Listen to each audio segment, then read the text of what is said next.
Hey everybody, it's Jason Blaha here, and once again it's time for the Q&As, so let's go ahead and knock this out. Alright, first question.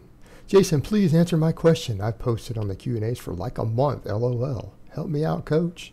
Jason, I am a novice on your program, and I can bench 185 times 5 pause, close grip bench press 170 times 8 paused, overhead press 110 times 5 pause, squat 250 times 5, and deadlift 330 times 5. Problem is I don't look like I lift at all. If you saw me, you would never guess I had touched a weight in my life. I understand I'm still a novice, but based on the strength standards you provided, not the bench, for example, I'm only about 20 pounds away. Would this 20 pounds really make a significant difference in my physique? I'm 6'1" and I hate being skinny. Do I have to bench 350 to look like I can bench 225? Thanks. All right, brother. Well, I mean, being able to bench 225 for one isn't actually that big. Like a guy who can only bench 225 for one probably barely looks like they lift. Now at 6'1", you know, I've almost got to wonder what's your weight? How big are you? Because at 6'1", you're above average height. Some of these numbers need to go up a little bit more to fill your frame out. And that's things that guys need to put in perspective here. These numbers kind of that I put out there, if someone's average height, they're going to look a lot more jacked. Average height, somewhere anywhere from 5'8" to 5'10". That's average in North America, right? In that range. The majority of guys kind of fall close to that, at least 50%. All right, a guy who can hit all those numbers I give, it's gonna start looking like they can lift at the end of their first year, you know, when they can bench 225 for 5, squat 315 for 5, you know. You got a little ways to go. You got to keep in mind you're a slightly taller guy. You have to put a little more muscle on to fill your frame out. And here's the thing, looking like you lift, in all honesty, when you get to those numbers, and then if you're a little bit leaner, you're going to look like you lift to the average person. But what you need to remember is that there's a difference between internet standards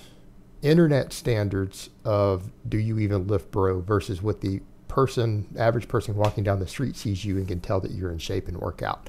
There's a big difference between the two, because I'm going to be honest with you. On the internet, if you don't use trenbolone, you're never going to look like you lift by internet standards. In other words, if the only drugs you put in your body is testosterone and an aromatase inhibitor, on the internet, you're still going to be like oh, you're a fat, soft, do you even lift, bro, even when you're benching 315 for 5. Okay?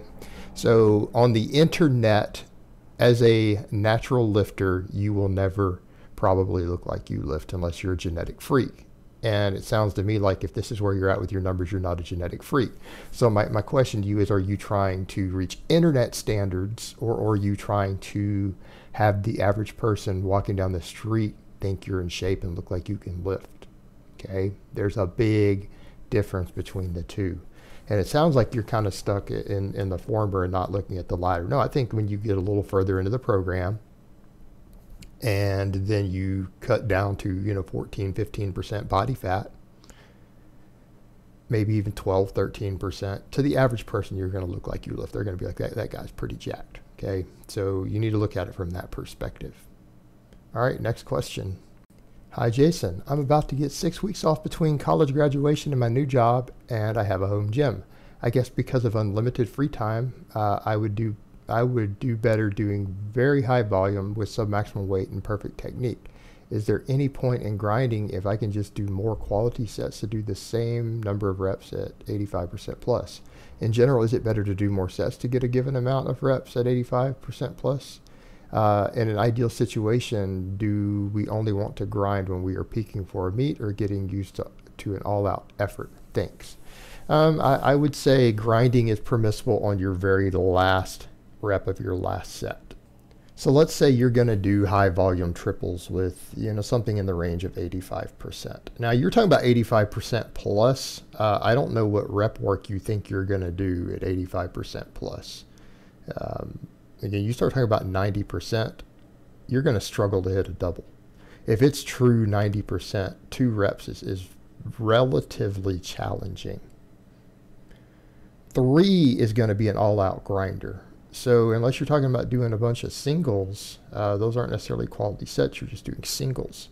So let's say you're going to work around 85% and you're going to work towards higher volume triples. So let's say each exercise, you're going to train it as often as you can get away with and do something like 7 or 8 sets of 3, which we know produces really good hypertrophy. So let's say you're going to take each of your big lifts and you're going to train it twice a week with 7 sets of 3.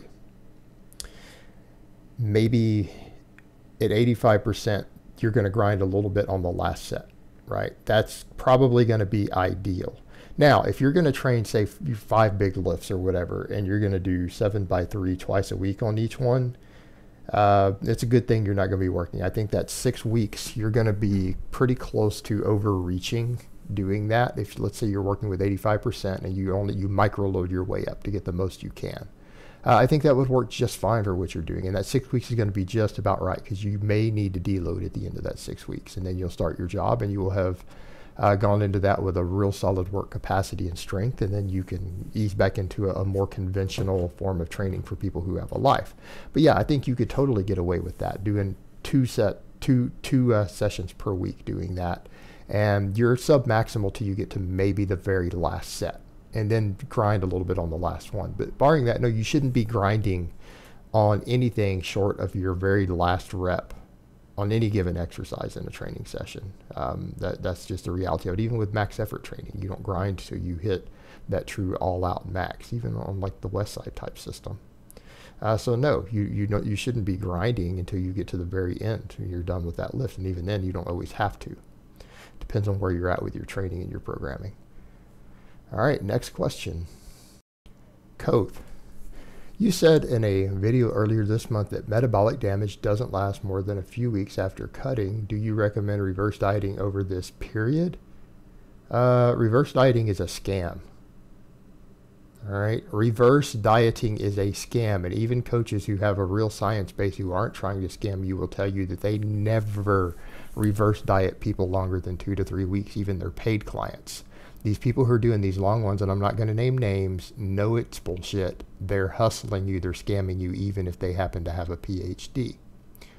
Reverse dieting, again, is a scam. It doesn't take more than about 3 weeks to get your full metabolic rate back. So what do you mean by reverse dieting? Do you mean just increasing your calories?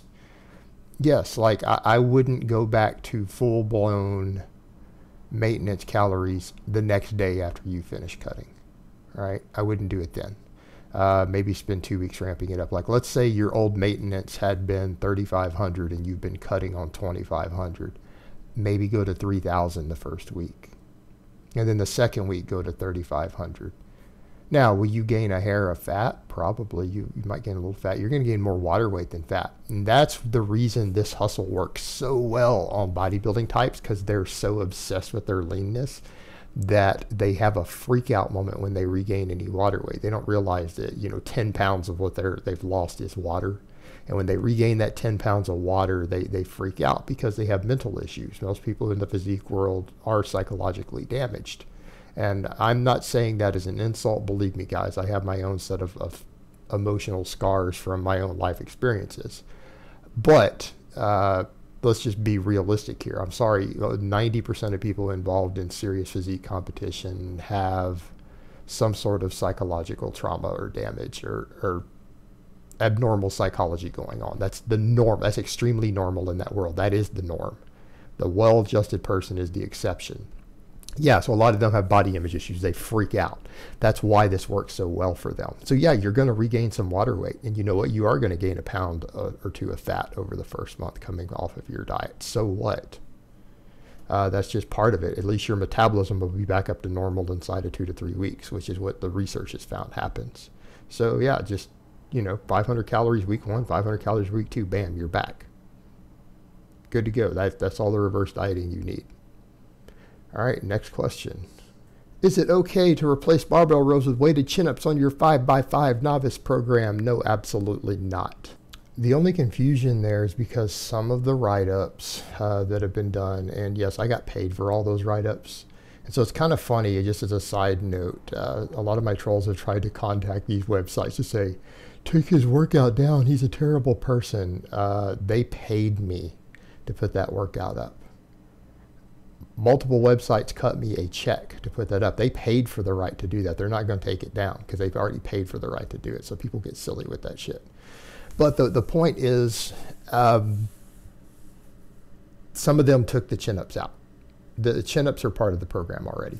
You need those rows. This is a very low volume deadlift program because novices don't always do well with any sort of volume on the deadlift. They struggle with it. It can be a problem.